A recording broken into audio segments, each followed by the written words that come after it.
Niyetin işke aşış gerek deydi. Bu degen innemel amel bin niyet degen söz. Sen işke aşırgandan mı, iş kılgandan mı da niyetin oңдошun gerek. Misal üçün maşina edip ketip bassan, barganda men oşul жерден стойкадан орын табылат деп ниет менен барсаң, саң орын табылат. Анан болуп калар бекен, болуп экен, жок бекен десең, ниет жок дейт.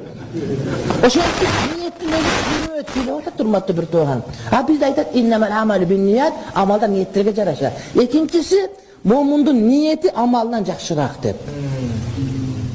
Эгерде сен дейт, жанагы барып тур жанагыдай кагаз келген, фактура келген ачканда дайыма капа болуп атасың. Мага светтин кагазы келди, машинадан жанагыдай камера орнотуп койбодубу? Ошонун кагазы келди. Антпестен сен мага көп акчаныкы келди, тойго чакыруу келди деп барсаң, ошондо келет дейт да.